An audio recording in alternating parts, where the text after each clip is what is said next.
Hello and welcome to Connect. I'm your host, Randy Shabilo. On today's show, we'll have Dan Glass, the president of the Mitchinson Flight Centre, as well as chef owner Christy Peters from Primal and the Pop Wine Bar. As always, we'd like to connect with you. Follow us on Facebook at ConnectYXE, catch past interviews on our YouTube channel, email us at connectyxe@gmail.com, or leave a message at 306 665 3796. The aviation industry is ripe with opportunities, and we have Dan Glass, the president of the Mitchinson Flying Service, here with us today. Dan, a well-seasoned pilot and owner of the company, along with some partners. Thanks for taking some time out of that schedule and joining us today, Dan. Absolutely. Great to be a part of the show and chat with you about aviation, something we're all very passionate about here. I want to talk a little bit about maybe yourself to start with and how you became interested in flying and the aviation world. Yeah, I grew up in an aviation family in Prince Albert, and our family owned a company there, Athabasca Airways. And so I was around airplanes ever since being a little kid, and always fascinated by them.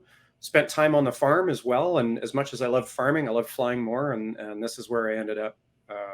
Flew bush planes up in northern Saskatchewan and charter work down in the south as it progressed up through the ranks in the company. And then got on to move between a couple of different airlines and ended up at WestJet. And I've been there for almost 20 years now, and actually just moved on to our Dreamliner, Boeing 787 Dreamliner. So I'll be flying that here in the future off to foreign continents and exciting stuff. Kind of a great way to end the career. So really looking forward to that. The opportunities, I think, are on the horizon, if you will, for many locals and people interested in that field of aviation. And there's also the aircraft maintenance engineers that are also a growing demand for. What can you tell us about some opportunities for maybe people that are watching, deciding that this might be a field that I'm interested in? Absolutely. Both pilot and aircraft maintenance engineer are regulated and licensed jobs in the aviation industry, as well as flight dispatchers. But the amount of training to be either a pilot or a aircraft maintenance engineer is a lot longer. To get your commercial license, it's generally about 2 years of training, and that really just gets you started as a raw commercial pilot. There's not a lot of experience there yet or anything. So training programs for flying have become more advanced and more intense, and there's new ways of doing the training that are what we call an integrated program, where the flight training and the ground school all go hand in hand, and the lessons progress lockstep to set a student up for sort of a higher level of training. Aircraft maintenance engineer, there's so many different areas there that a engineer has to be proficient on. Everything from engines, airframes, repair work on an aircraft, all sorts of technical aspects there. So anyone who is interested in mechanical work or even automotive, I think that's a great way for aircraft maintenance colleges to raid future mechanics, is to go to high schools where they have automotive programs or anything like that. It's in very high demand. There's a shortage nationally and globally for aircraft maintenance engineers, more than pilots. So it's something that the industry really needs to focus on for sure, is promoting that. But there's also a big shortage of pilots, even with the COVID-19 pandemic that's happened. Everything's sort of just flatlined for a while, stalled as far as growth in any industry with aviation involved. Some sectors have been busier, air ambulance, cargo for sure. Those have been steady or busy. But as the restrictions are being lifted and we slowly climb our way back out of the pandemic, people are ready to travel again, and pilots are going to be needed. And in the meantime, during the pandemic, there's been retirements, attrition. People have gone off and found other jobs or other careers, or they're maybe staying closer to home for another company that they found work at. So lots of opportunity there for new entrants into the aviation industry for flying pilots or engineers. So are you kind of alluding to the fact that you can get some basic training through Mitchinson and progress from there into commercial, or would Mitchinson kind of just be for the hobbyist who wants to learn how to fly? We do both. We do for a hobby or recreational pilot. We do those ratings, private pilot license. And then for anyone who's looking for a career aspect, we can take care of that as well, where you go from a private pilot license, which everyone starts with, and you get a night rating. You have to build some time on the airplane flying, just doing cross-country flights and building experience. And then you take your commercial training, both flight and ground school, and then do another flight test and a written exam. And then usually that leads to doing a multi-engine rating, aircraft with more than one engine, and an instrument rating where you're now certified to fly through clouds, as an example, or do approaches in bad weather. And then at that point, you usually have around 200 to 250 hours, and you're now employable as a commercial pilot. Is that a significant investment on the part of an individual, or are there some funding opportunities for training if I wanted to learn how to fly and then see if it's right for me and a good fit with what I think I could be capable of? To answer the last part of your question first, there's a great thing called a discovery flight that anyone who's kind of wondering if flying is for them, it's a great way to start. It's an introductory flight lesson, and you go up for about a half an hour, and the flight instructor shows you basic maneuvers in the airplane and what it's like to fly a small airplane, and you get to listen in on the radio, all the air traffic controller calls. And then from there, yes, if you're going to pursue it as a career, it is a fairly significant investment. Anywhere from $50,000 to $70,000 is kind of the baseline. The top end of that range shouldn't be the average. 60 to 70 for sure would be the average completion for a pilot nowadays. And then if you add on like a flight instructor rating, that adds in another $10,000 to $15,000. But a lot of people, just find their way into the industry as a regular commercial pilot.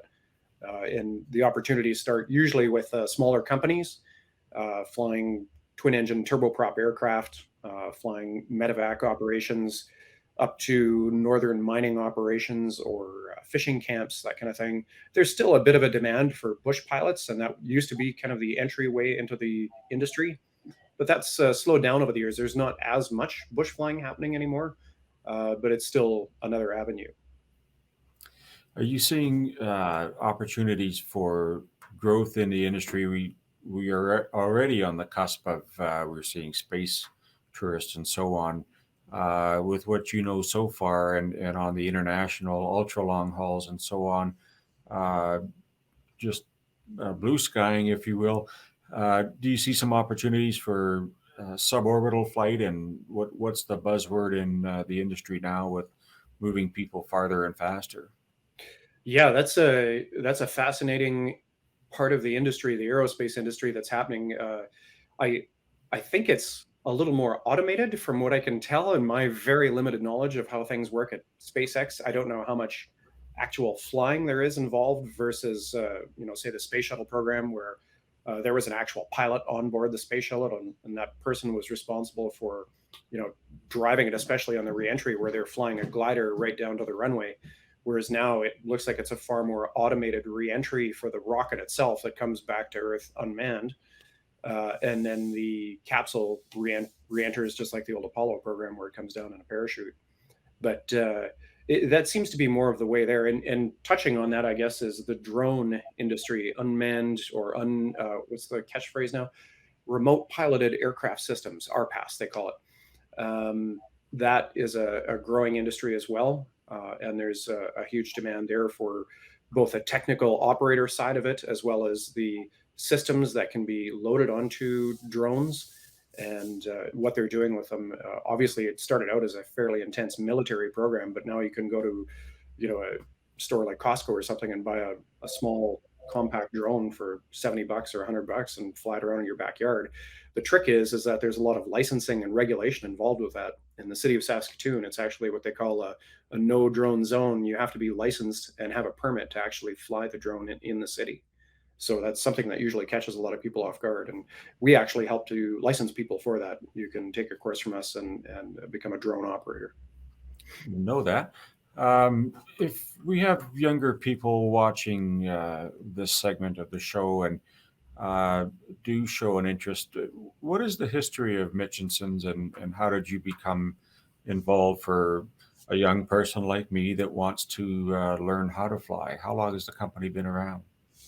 So we've been in business since 1946, and the founder's name is still proudly emblazoned on the side of our building. Harold Mitchinson started it. He was an instructor in World War II, actually, and taught young folks how to fly right here in Saskatoon before they'd end up going on to advanced fighter school or bomber school and then flying overseas in World War II. As soon as the war ended, he started Mitchinson Flying Service right here at Saskatoon, and it's been here ever since. So it's always been a place for pilots to start out and learn to fly and start their career. Over the years, it's changed owners. So we're the third owners. The previous owner, Janet Kime, she ran it for 30 plus years and saw a lot of folks go through the doors and got them started in their career. And so we took it over with that same intention in mind, that we wanted to give back to the industry that got us to where we are, and with an emphasis on mentorship and helping young people getting into the industry to get their first job and help coach them on their career path and get them going. Because it's a bit of a wilderness out there at times. If you don't, as that old saying is, it's not always what you know, but who you know. So, if we know the product we're providing as far as flight training is a good product and a standardized product in the industry, we can help get them in the door of another operator that's hiring or looking for students. And then that operator knows they can come to us as well and find good initial students for their first job operating wherever. And we've seen our students all over the world. Right now, one of our recent graduates, Ashley Stratton, I'm throwing her name out there. I'm sure she's fine with it because she's given us permission on social media to use her pictures. She's in Antarctica right now, flying a turbine DC-3. And she sent us some pictures the other day. She's kneeling on the southern ice cap, 3 feet away from an emperor penguin. I mean, I've never done that, and I will probably never do that. And that's an opportunity that I think young people really should look at. I know travel and adventure is usually something that young people look for when they're right out of high school or college. And what better way than aviation? You actually get paid to go on an adventure around the world. You've got an amazing team there as well, and it's not just a sole proprietor, but if someone did want to reach out and have that bug or want to take a discovery flight, what would they need to do? Who would they call? How would they get a hold of you?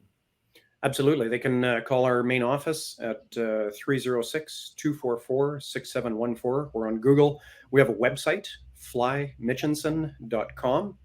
And we're on social media as well. We have a pretty active following on social media at Fly Mitchinson. And any of those avenues will get you in touch with us. And from there, tons of information on our website. All of our costing is on there. All the information you need about different career paths. Lots of information on our website. And we're constantly updating it too. Well, I hope we planted the seed with some that might want to follow and pursue their dreams. So, Dan, thank you and your staff at Mitchinson's for taking this time, and I hope you have the best of luck in going forward with your new 787. Thanks very much. It's very exciting, and it's an exciting time to be in the industry. And if anyone wants to find out about it, come on in and see us. Thank you very much for having us on the show. Right on. Stay with us, folks. We'll be right back.